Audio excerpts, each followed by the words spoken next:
Hi guys, this is Dr. Meghan Denney from Four Paws Fulshear Veterinary Clinic, and today we're going to chat a little bit about spaying and neutering our feline friends, so our cats. So helping me out today and asking some questions that you might have is Maddie. She's my veterinary technician that's helping me out, and we're going to go ahead and get started. Dr. Denney, what is cat neutering? So the term neuter can actually mean both to spay and neuter. So it just means that we're removing the reproductive organs of the patient. So in a male cat, that would be his testicles, and in a female cat, that would be her ovaries and uterus. What is spaying a cat? So spaying a cat is the term for a female cat that's getting neutered. So we go in and basically remove both ovaries and each uterine horn, and then we go ahead and get them closed up, and then no babies. How does spaying or neutering impact the health and well-being of your cat? So spaying and neutering does a few different things. So the first thing that it will do is it will decrease their desire to roam or go outside or wander. A lot of our cats that are indoor-outdoor can disappear because they get themselves into trouble, and 9 times out of 10, it's usually because they're trying to seek out a mate. And so those hormones, when we remove those hormone influences, our cats are more likely to stay closer to home and not be so high risk for something to happen to them. Other things we can see after spaying and neutering is their metabolisms can slow down just a little bit, so we do really need to make sure we cut back their food. That way we don't put on a lot of weight post their spay or their neuter. How soon should you bring your cat in to see a veterinarian to get them spayed or neutered?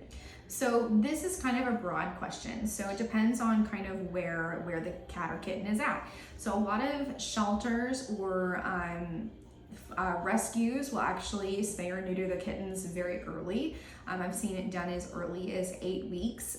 For me personally, I like to wait till they're about 5 or 6 months of age. That way they have enough time to develop, they have a little more body mass to them, and they typically handle the anesthesia a little bit better, in my opinion.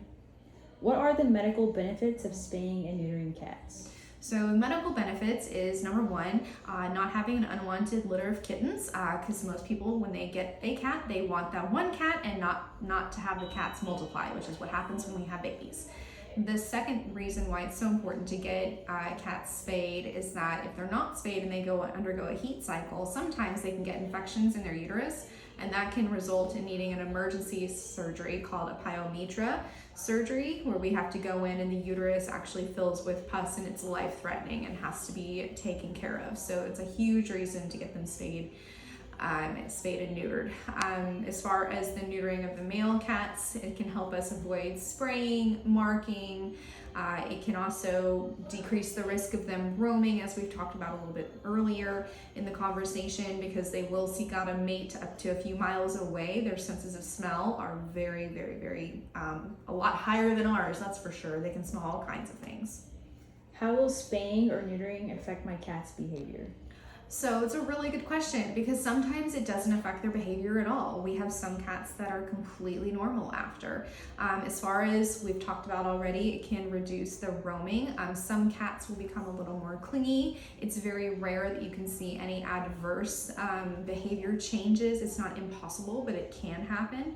I personally have maybe seen one cat that was a little more reclusive, so not as outgoing as it was before, but that's one cat out of I don't know how many. We typically don't see a ton of differing behaviors. It can help them not come into heat, and if you've ever been around a feline cat who's in heat, that's definitely not fun, and nobody in your house gets any sleep at that point in time because they are very vocal about their feline needs. How should I care for my cat before and after spaying or neutering? So if we're talking about coming into surgery, the biggest thing is for them to be fasted the night before. Going home, most veterinary practices, including myself, we do a lot of post-op pain control because we forget that these are actually major abdominal surgeries when we're spaying these cats.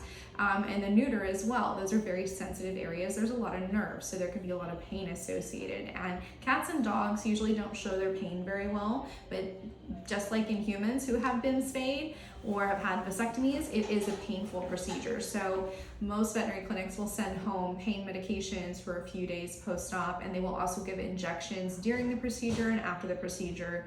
And then usually keeping them confined for about 10 to 14 days while their incisions are healing is recommended. Trying to limit running and jumping. making sure that they're eating and drinking okay, and that there's no vomiting or acting lethargic.